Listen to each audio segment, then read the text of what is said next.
तो आज हम पढ़ेंगे क्लास 10th का chapter human I and the colourful world. Please appreciate this presentation has been prepared with all sincerity and to the best of knowledge of the students, teachers and volunteers. We welcome words of encouragement and also suggestions for improvement. For use in academics or any kind of exams, please verify and correlate with your course books. For becoming an associate or for sending contribution in different subjects including storytelling, please get in touch with your brief profile at buskinjoy@gmail.com. तो सबसे पहले हमारे पास इस chapter के अंदर जो है वो टॉपिक आता है कि ह्यूमन आई। ठीक है, तो ये सबसे सेंसिटिव ऑर्गन होता है लिविंग ऑर्गेनिज्म के अंदर। ठीक है, और ये कैमरा की तरह बेसिकली वर्क करता है, हम आंखों से सब कुछ देख पाते हैं दुनिया के अंदर। तो जो इमेज फॉर्म होती है, ठीक है, वो लाइट सेंसिटिव स्क्रीन के ऊपर फॉर्म होती है, जिसको हम क्या बोलते हैं, रेटिना। ठीक है, जिसको हम क्या बोलते हैं, रेटिना। यानी कि हमारे आँख के अंदर एक लाइट सेंसिटिव स्किन होती है, उसको हम क्या बोलते हैं, रेटिना। जैसे कि आप पे देख सकते हैं रेटिना बना है, यहाँ पे इमेज फॉर्म होती है इस तरह से। ठीक है, इसके ऊपर ही और थिन मेम्ब्रेन थ्रू जो the light enters is known as cornea. तो क्रोनिया जो होता है उससे लाइट एंटर होती है, आप देख सकते हैं यहाँ पे क्रोनिया, इससे यहाँ पे लाइट एंटर होती है इसके अंदर, आँख के अंदर। ठीक है, यहाँ पे इमेज फॉर्म होती है, रेटिना पे दिखाया मैंने आपको अभी। और जो आई बॉल होती है वो स्फेरिकल इन शेप होती है। ठीक है, ये आई बॉल हमारी स्फेरिकल इन शेप है, आपको दिख रही है यहाँ पे। अब presence of crystalline lens helping existing objects at different distances on the retina। अब जो क्रिस्टलाइन लेंस होते हैं, ठीक है, हमारी आंखों के अंदर दोनों तरफ, तो उससे क्या होता है, ऑब्जेक्ट की जो अलग अलग डिस्टेंस होती है, ठीक है, वो हम उससे कंट्रोल कर पाते हैं, रेटिना पे हमारी इमेज बनती है। ठीक है, the dark muscular structure that control size of pupil is known as iris. और जो डार्क मस्कुलर स्ट्रक्चर होता है, ठीक है, जो क्या करता है, पीपल के साइज़ को क्या करता है, कंट्रोल करता है, उसको में हम क्या बोलते हैं, आइरिस बोलते हैं। इसके यहाँ पे देखिए, ये रहा पार्ट आइरिस हमारा, ये रहा आइरिस। ठीक है, आँख का ये वाला पार्ट आपको दिख रहा होगा यहाँ पे इसके अंदर फोटो में। तो ये हमारा आइरिस होता है। ये इसका फंक्शन क्या होता है, ये क्या करता है, प्यूपिल को बेसिकली कंट्रोल करता है, साइज ऑफ पीपल को कंट्रोल करता है। ठीक है, तो पीपल रेगुलेट करता है amount of light entering our eye. ठीक है, और ये रहा हमारा पीपल, यहाँ पे ये पीपल हमारा इस पार्ट में, ये रहा पीपल। तो इससे कितनी लाइट एंटर होगी, ये किस फॉर्म कंट्रोल करता है, iris. Real inverted image is formed on retina. हमेशा रियर इन्वर्टेड इमेज फॉर्म होती है रेटिना के ऊपर। Retina contains light sensitive cell known as rod and cones. Rod and cones हमारे लाइट सेंसिटिव सेल्स होते हैं रेटिना के ऊपर। जो लाइट सेंसिटिव सेल्स होते हैं वो क्या करते हैं, सेंस सिग्नल करते हैं ब्रेन को वाया ऑप्टिक नर्व के द्वारा। ये यहाँ से ऑप्टिक नर्व जा रही है, ठीक है, ये ब्रेन की तरफ ऑप्टिक नर्व जा रही है, इससे ब्रेन को सिग्नल पहुँचता है। तो इसी तरह पे हमको इमेज बनती है ब्रेन में प्रोसेस होने के बाद, हम समझ पाते हैं कि हम क्या देख रहे हैं। अब पावर अकोमोडेशन क्या होता है, तो लेंस जो होता है वो कभी थिन हो जाता है, कब, जब हमारी जो मसल्स होती हैं, ठीक है, सिलेरी मसल्स होती हैं, वो रिलैक्स हो जाती हैं, तो लेंस क्या होता है, थिन हो जाता है। ठीक है, यहाँ पे दिख रहा है आपको ऐसे। This increase the focal length, इससे क्या होता है, फोकल लेंथ बढ़ जाती है। This helps to see the distance object, इससे हम दूर के ऑब्जेक्ट को देख पाते हैं, फार पॉइंट पर रखे ऑब्जेक्ट को देख पाते हैं। Similarly when eyes become thick, focal length decreases and we are able to see nearby object. और जब क्या होता है, कई मसल जब थोड़ी थिक होने लगती है, इससे क्या होता है, लेंस थोड़ा ऐसा और सर्फिकल और स्फेरिकल बन जाता है। ठीक है, थोड़ा थिक बन जाता है लेंस, तो उससे क्या होता है, हमारा फोकल लेंथ होती कम होती है, उस तरह हम नियर पॉइंट को देख पाते हैं। ठीक है, तो पावर अकोमोडेशन को डिफाइन कैसे करते हैं कि इट इज़ द एबिलिटी, ये एक एबिलिटी है जिससे हमारे आइज़ का जो लेंस है, ठीक है, वो उसकी फोकल लेंथ हो सकती है, एडजस्ट हो सकती है। Defects of vision and their correction. अब आँखों के अंदर कौन कौन से विजन के अंदर डिफेक्ट आता है, उनका करेक्शन क्या क्या है। ठीक है, तो myopia known as near sightedness, myopia को नियर साइटेडनेस बोलते हैं। In this case distance objects can not seen clearly but nearby objects are clearly visible.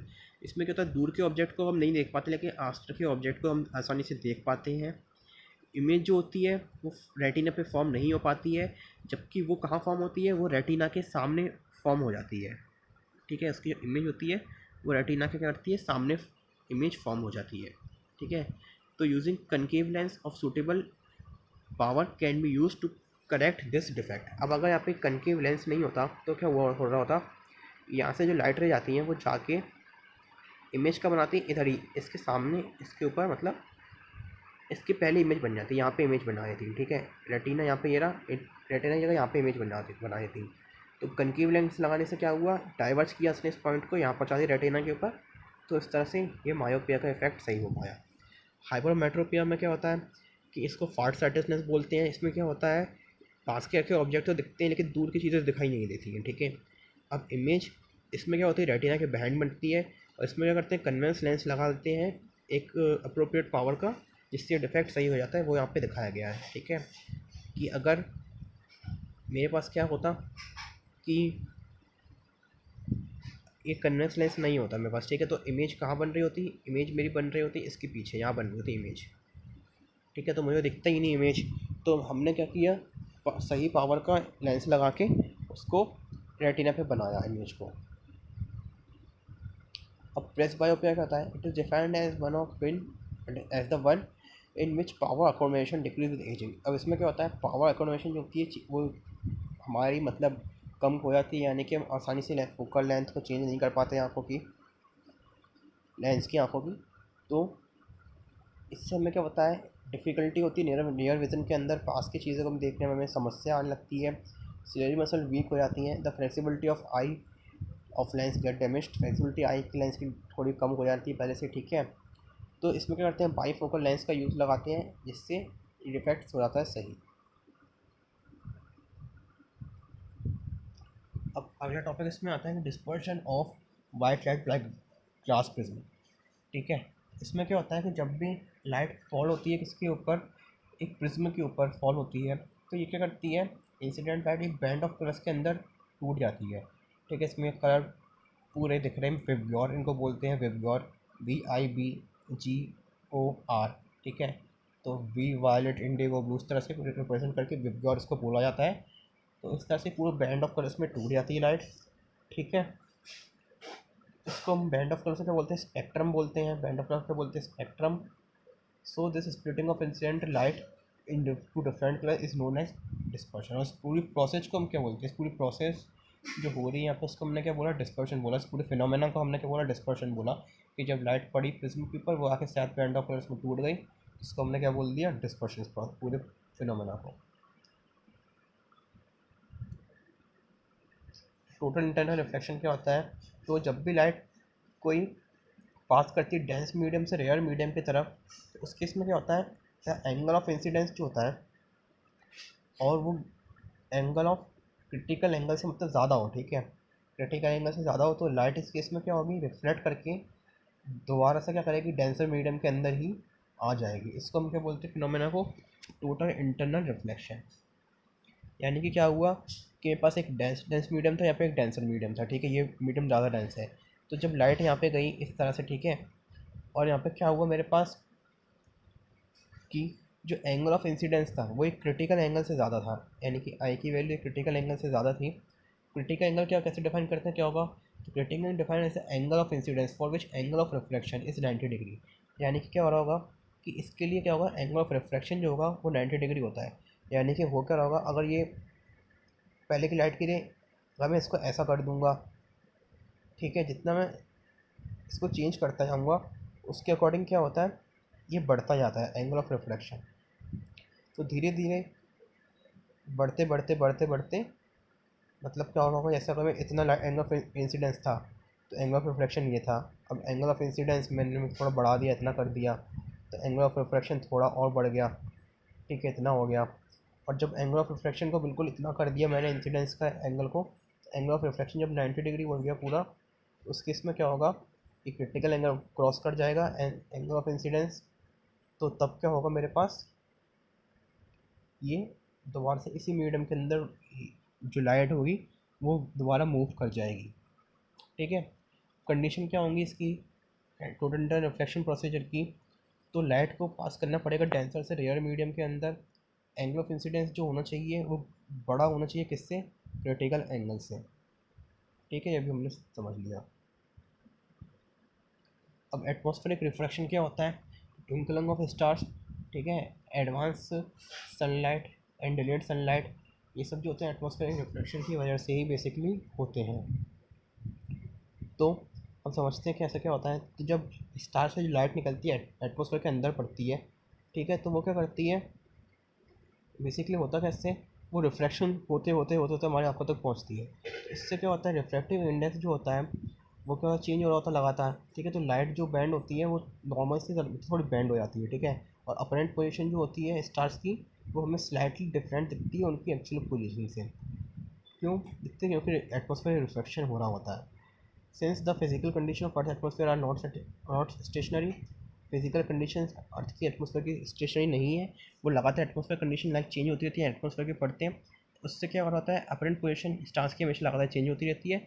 उससे हमें क्या लगता है, धीरे धीरे थोड़ी थोड़ी भी चेंज होती है, तो हमें लगता है स्टार क्या कर रहे हैं, ट्विंकल कर रहे हैं, ठीक है। ऐसे यहाँ पर क्या होगा, इस तरह एटमॉस्फेयर की पूरी लेयर्स बनी होती हैं, एटमॉस्फेयर की ऐसी लेयर बनी है यहाँ पे ये।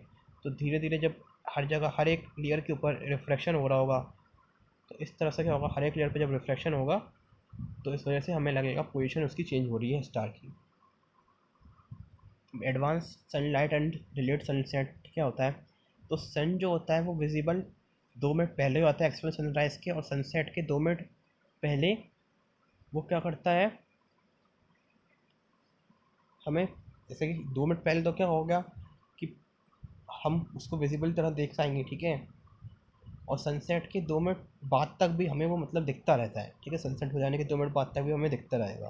क्यों दिखता रहेगा वो, ऐसा इसलिए होता है क्योंकि एटमॉस्फेरिक रिफ्लेक्शन होता है। जैसे कि लाइट की रे सन से यहाँ से निकली, हॉरिजन ये रहा, ठीक है, यहाँ से निकली, तो अब वो क्या करेंगी, रिफ्लेक्ट होती होती होती होती होती होती आती है, लेकिन ये थोड़ी रिफ्लेक्ट यहाँ पे हुई, थोड़ी यहाँ पे हुई, इस तरह थोड़ी थोड़ी बैंड होती होती होती आएगी। तो जब मैं यहाँ देखूँगा मेरे को लगेगा सन यहाँ पे है, ये तो स्ट्रेट लाइन में आँख दिखेगी तो मेरे को लगेगा सन यहाँ पे है।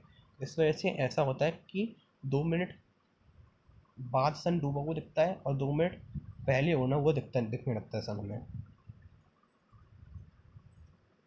अब टिंडल इफेक्ट क्या होता है, टिंडल इफेक्ट में क्या होता है कि जब एक लाइट की बीम स्ट्राइक करती है टाइनी वाटर टॉपलेट्स के ऊपर या सस्पेंडेड पार्टिकल डस्ट वगैरह के ऊपर, जैसे कि उनको कोलाइडर पार्टिकल्स भी बोलते हैं, तो उसका जब पाथ विजिबल होता है तो उसको हम क्या बोलते हैं, टिंडल इफेक्ट। यहाँ पर टिंडल इफेक्ट दिखाया गया है कि इसके अंदर जो कोलाइडल इफेक्ट, कोलाइडल सोल्यूशन, तो यहाँ पे पाथ ऑफ लाइट विजिबल है, यहाँ पे थोड़ा विजिबल, लेकिन इसमें विजिबल नहीं, क्योंकि इसमें टाइनी पार्टिकल्स प्रेजेंट नहीं है, जिसकी वजह से लाइट की स्कैटरिंग नहीं हो पा रही है, ठीक है। लाइट के पार्टिकल्स, लाइट जो है वो पार्टिकल से टकरा नहीं पा रही है और हमें दिख नहीं पा रही है, क्योंकि यहाँ पे ऐसा हो पा रहा है पॉसिबल, तो इसको बोला हमने टिंडल इफेक्ट, देखा टिंडल इफेक्ट। अब वाई स्काई अपेयर्स ब्लू, अब स्काई ब्लू के दिखता है तो वो दिखता है स्कैटरिंग ऑफ लाइट की वजह से दिखता है बेसिकली, ठीक है। तो the sky appears blue due to scattering of light, ठीक है। When the light sunlight passes through the atmosphere fine particle near way scatter the blue colour more strongly than red. अब होता क्या है, लाइट के अंदर 7 तरह के रंग होते हैं, ठीक है, वो विजिबल होता है। तो सबसे ज़्यादा स्कैटर कौन सा होता है कलर, वो होता है हमारे पास ब्लू कलर। तो लाइट के अंदर ऐसे एटमॉस्फेयर के अंदर से स्मॉल पार्टिकल्स हैं, ठीक है, ये खूब सारे स्मॉल पार्टिकल्स यहाँ पे।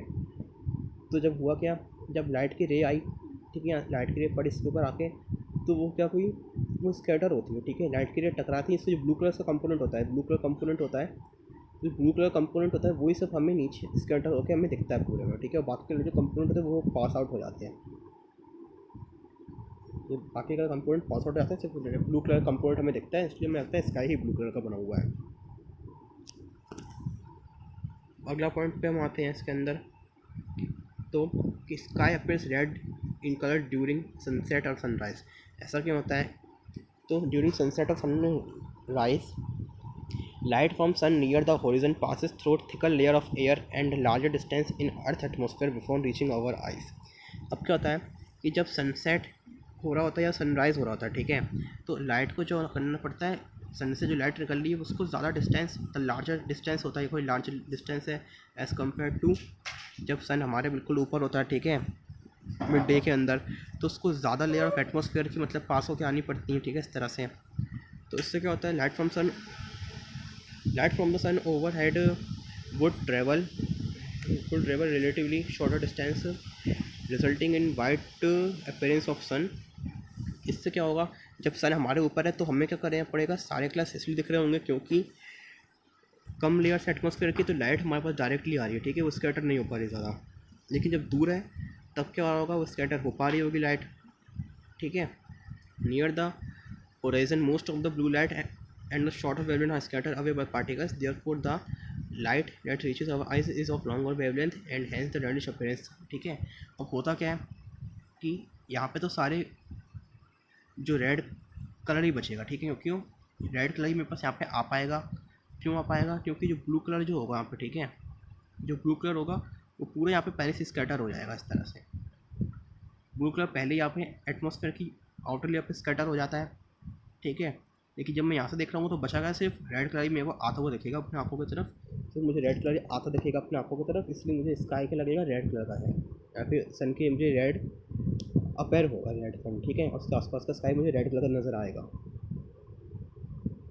अब एक दो क्वेश्चन देख लेते प्रैक्टिस किए कि the image form by retina on human the image form by retina of human I is, तो ये कौन सी होती है, रियल इन्वर्टेड होती है, ठीक है।